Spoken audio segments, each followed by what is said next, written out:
Hello, completed Trine Enchanted Edition, the first game of the series, and Trine 2 Complete Story, the second game on PlayStation 4, and I want to tell about them.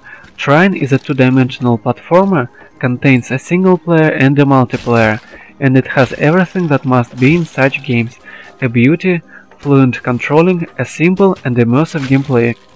The story of the first Trine is quite simple. Once upon a time there was a kingdom of men, ruled by a good king.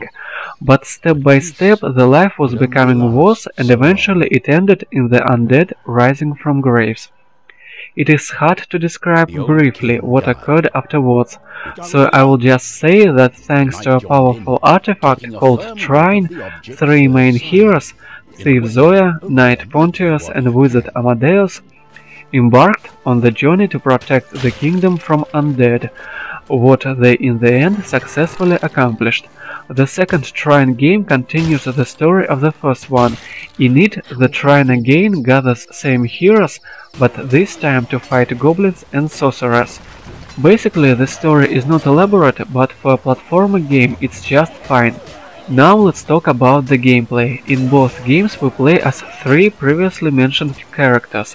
You can switch between them any moment as often as you want. And it is good because characters have completely different skills, and each one is good in a certain situation.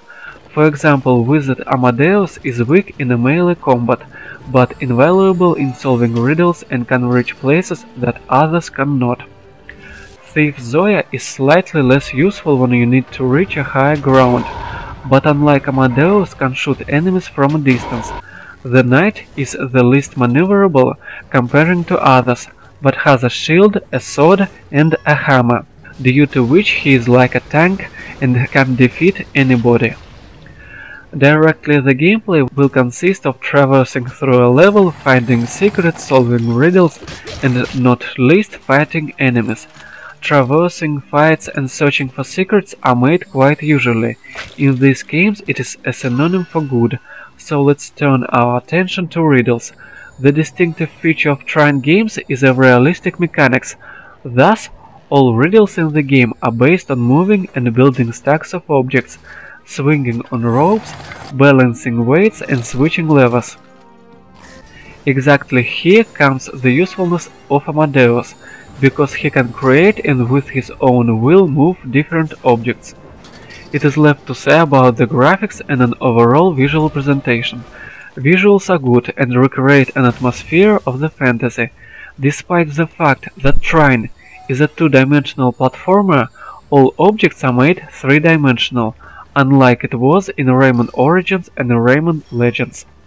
Environments look great in all levels, among which will be a forest, a swamp, a castle, a dungeon, a desert, caves, level inside a giant tree, a coastline, a forge and others. I particularly liked the level on tops of mountains in the second Trine game. I must note that despite all the colorfulness of Trine, it is designed for quite adult audience, judging by the difficulty and content. It must be mentioned that Trine games are not some homemade stuff to play for a few evenings, but self-sufficient games. The walkthrough of the first Trine with gathering all trophies took me over 10 hours, and the full walkthrough of the second Trine without gathering all trophies took me even longer. As a result, games turned out great. If you want to get a wider view of games, you may watch an hour-long fragment of gameplay available on my channel. See you later!